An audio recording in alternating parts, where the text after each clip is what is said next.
Alright, hi folks, welcome to the skiff build video. So this is supposed to be originally like a multi-part series and well, it didn't end up that way. So I'm not like a filmmaker or anything. I just like making videos of projects I do every once in a while. And so this is just going to be a compilation of photos and videos I took throughout the process, and I'm just going to kind of voice over it and walk y'all through the process. So to start off here, we found this skiff on Facebook Marketplace. A guy had had it at an RV park, and it was $500. I couldn't find out much about the Apache name or anything, but I went ahead and picked it up because it was nice and solid, and it looked like it'd be a great starting point for to build a polling skiff from.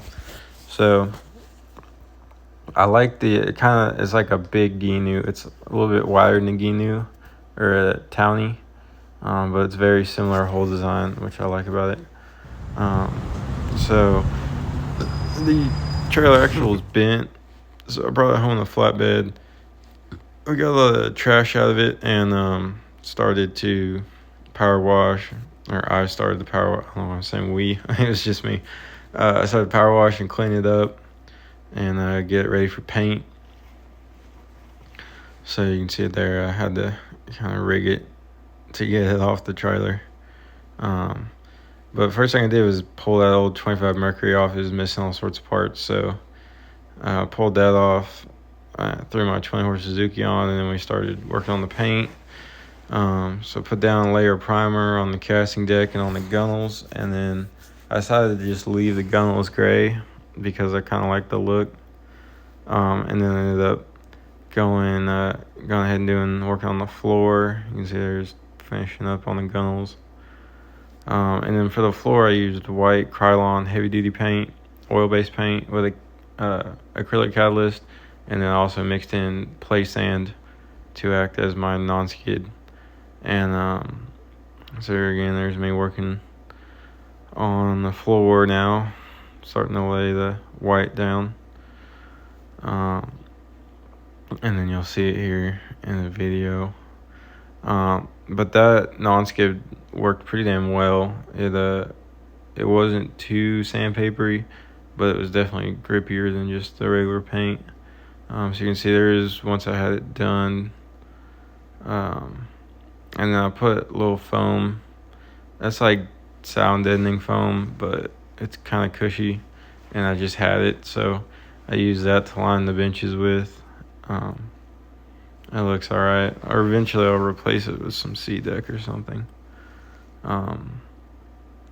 But as you can see, it came out pretty good. Like I said, it was nice and grippy.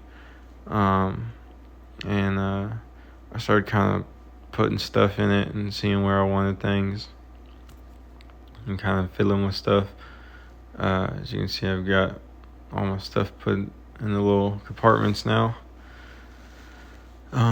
So I just finished up. I think another layer of paint on the casting deck and the rear floor, and let that dry.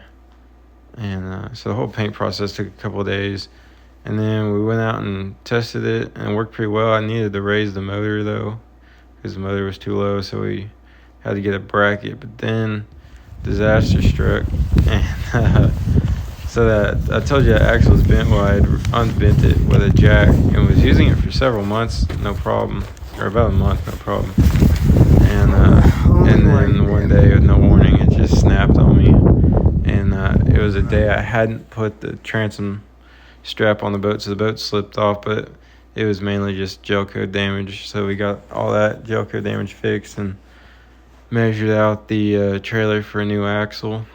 Then the dog headed over to Northern Tool and got new hubs and new axle, new springs, and then I had to weld and cut the spring mounts to fit the new springs, which was not hard. So I got that, and then what I didn't film is I went ahead and launched the boat, and I put a new roller on the front of the trailer, and then I also painted the whole trailer black and stripped all the rust off of it. It's a galvanized trailer, but there's a little bit of rust on the inside. And then I made that battery box there, just to have some USB ports, and obviously for the trolling motor. And then we went and tested the trolling motor out, put the trolling motor on there, and the battery box. Went and tested those out. They worked good. You can see there's my USB ports. And I don't have anything hooked up to those switches right now, but I presume I could put lights or something. And then put that grab rail in also. That grab rail is nice just to mount stuff and also to hold on to. And I also made a tiller extension. That was from when it froze. I wrapped it up. But so you can see I used it like that for a while, probably a month or two. Just in that configuration. And it worked great. I mean, I caught a couple good sized trout off of it. But it's winter here, so the fishing's kind of eh.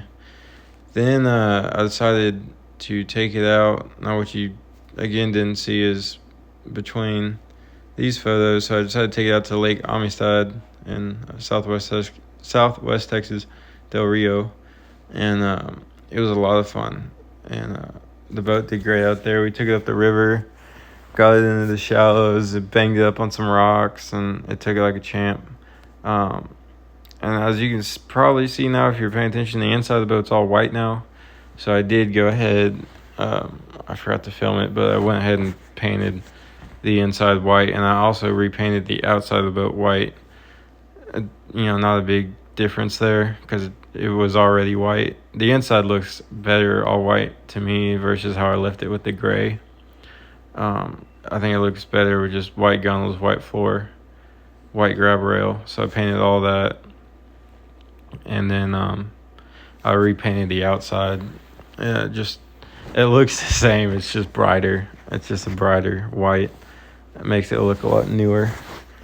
And it sealed up any of the cracked spots in the in the gel coat. But so we did that, and then we took it out to the lake, and we had a lot of fun. I bumped it up on some rocks on accident. And that paint held up great. As you can see, I added a Lowrance Hook 2 unit with GPS on there, just to run as for depth and water temp.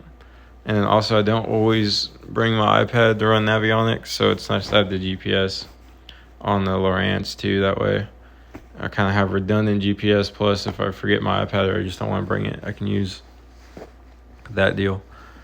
So that's cool. I added that, but I mainly just really wanted to be able to see depth and water temperature.